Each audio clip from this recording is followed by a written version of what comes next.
It was the storm that knew no boundaries. Today on Mags on Media, we'll take a look at how the media covered Cyclone Idai and delve into the emotional toll on those reporting from disaster zones. Also, hoaxes and fake news run amok online. How to separate the wheat from the chaff. A new survey shows more money, more data and more responsibility for chief marketing officers. And why the German Transport Ministry came under fire for this bike safety ad.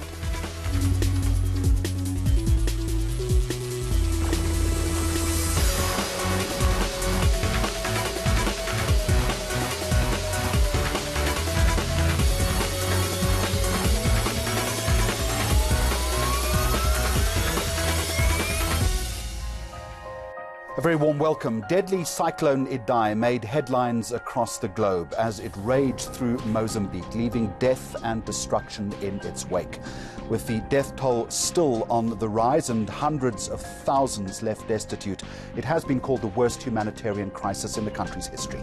ENCA reporter destitute was deployed to report from the disaster zone for this channel.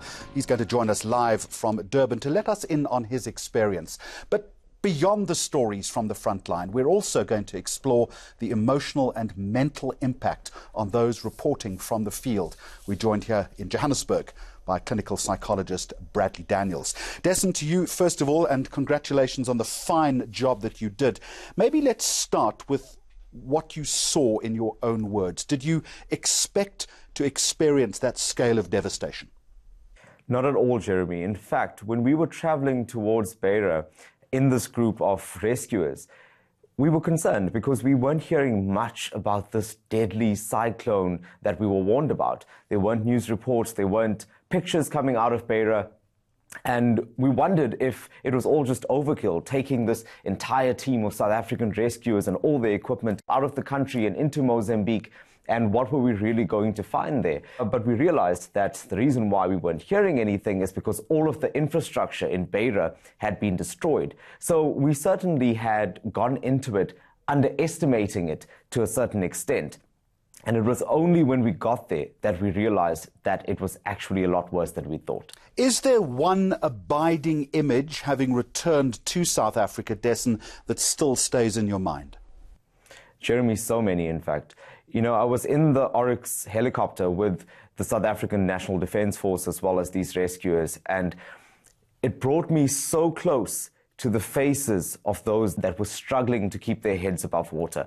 We're talking about entire villages that were completely submerged in water. It looked like an ocean. You could just see rooftops, you could see the tops of electricity poles, but through all of that, I can remember so distinctly the faces of those that were trapped in that water. And as they were brought into the helicopter, confused, not sure of what they're doing there, I mean, it's a completely bizarre experience for them. Firstly, they didn't know if anyone was even coming to save them. And then a helicopter arrives. They have to latch onto a strange man, get roped up into this bird that they've never been inside before. And it's all just very overwhelming. And I was right there and I was watching their faces and I was trying to read their emotions. In many cases, it was this confusion, it was anger, it was pain, it was being grateful, it was all of these things rolled into one. And that, for me, stands out. Bradley Daniels, I want to pick up on two phrases. One is so close to the faces. The second word that Dessen uses is overwhelmed. Can a reporter pre-prepare for something like this, I wonder? The preparation was slightly easier if you have a sense of what to expect. And when we're dealing with natural disasters, we hardly ever know what to expect. So it is difficult to prepare. I think the one thing you can most certainly prepare for is that you're going to see something out of the ordinary and it's going to be traumatic.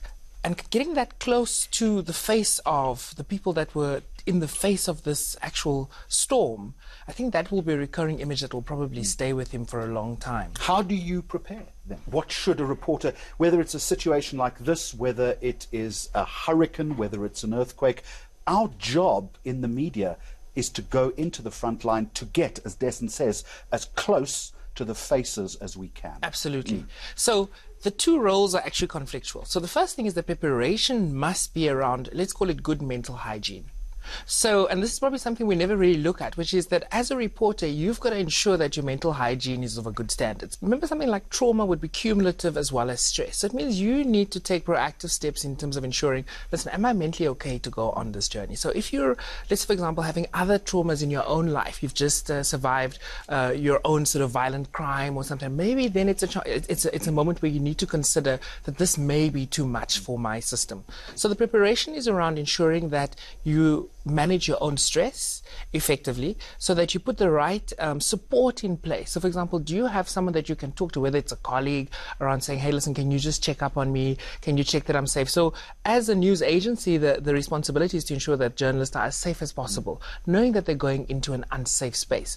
So the preparation essentially is around ensuring that my own mental hygiene is of a good standard. Destin, I guess the inclination, and it's been a long time since I was involved in a story in the field like you have just experienced. But I guess what one would do is to try and inure yourself completely, is that you almost divorce yourself from the proceedings. You say to yourself, I have a job to do.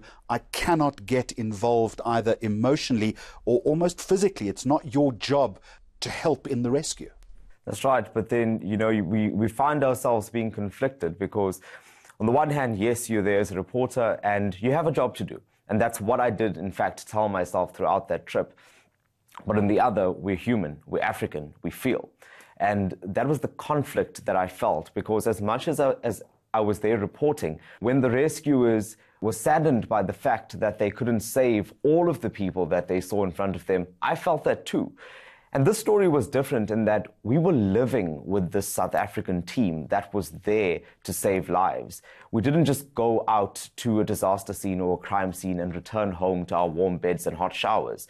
We felt everything they felt. So, Bradley, how then does a correspondent deal with that conflict, that internal conflict that Destin refers to? It's very difficult, isn't it? It is difficult, but Destin actually alludes to a very important tool here, which is role. So the role is where you're able to sort of distinguish, this is my role, what I'm doing here, but yes, as a human being, I do feel certain emotions in relation to this. So it takes me back to the famous National Geographic picture of, I think it was one or other sort of devastation in sort of Africa with the starving child with a bottle of water. And the question is, should the journalist have helped that child instead? So it's the same kind of thing. So role is important. So remember, role is almost like an armor that we put on. So I'm here in my capacity as a doctor. I'm here as my capacity as a journalist. So there's certain ethical and sort of professional duties you have to execute. However, it is important to sort of make time to deal with the human element. So what we talk about here is the stress reaction. And that's the basic thing. So we don't even have to start worrying about PTSD or any of the more complicated disorders that may arise from being exposed to a traumatic event. We must just talk about the stress reaction. So Destin may have been fueled with adrenaline just to get through it. And, you know, very often as journalists, I think the sense is, you know, I've got to get this story, I've got to get this out. It's important for me to get the story. So that adrenaline fuels, almost like becoming an adrenaline junkie, but that is also what helps us to cope. So the challenge thereafter is, how do we deal with that adrenaline afterwards? Because adrenaline fundamentally will impact our overall wellness. Biopsychosocially, it will impact our overall wellness. So it's the aftermath that usually tends to be problematic. So what should any reporter or correspondent do once they have landed back home? So I would say the standard protocol, and I know many international news agencies practice this. They do have a debriefing session for people who are coming out of sort of traumatic sort of sites around the world, and that would include just a debrief. So kind of just to have a place where you can put all your experiences into a framework, as Destin pointed out. So he was, you know, a few days ago he was in this sort of water mass that shouldn't have been there. Now he's back to normality. And now he's back to normality in Durban, but those images may still play in his head. And then there's also the notion of survivor guilt. So there he is back in his bed, and remember that Destin's life may also have been threatened, as any other rescue worker or journalist or doctor who was there. They could also have succumbed to the cyclone. Destin, I want to give the last word to you. Let's move away from the psychology of all of this, and if you can just outline for us the practical difficulties that you experienced in reporting a disaster zone like this. How hard was it to source information, to get around, to get people to talk to you? All of the stuff which is often a lot easier when you're not confronted with all these other external forces. It was incredibly difficult, Jeremy, because there were a number of things that we were dealing with. The one is that we were also trying to keep ourselves safe, first and foremost. The road that we had traveled into Beira on had washed away. We were trapped for at least a few hours or even a day because the airport was also shut, the port was closed, and we were in the city that was flooding. At the same time, I had to deal with the fact that there was absolutely no communication network, there was no electricity. There were 100 breaking stories happening around me, and I had no way to get it out. And that's when we had come up with that plan to fly our package out with the South African Army as well to Maputo to be able to send it out. But that was what I did almost all day, every day. Just tried to figure out ways to get this information out, not only just to tell stories, but also as an SOS in a sense, to get this message out, to tell people how serious it was and to tell the world that Mozambique needed help. But it really tested my capabilities to no end. It's multi-stranded because it's getting the story, it's managing the logistics, it's also managing the emotion as well. Dessen, once again, congratulations on a job well done. We're all very proud of you here at the channel. Bradley Daniels, thank you for giving us some very important insight. Appreciate your time.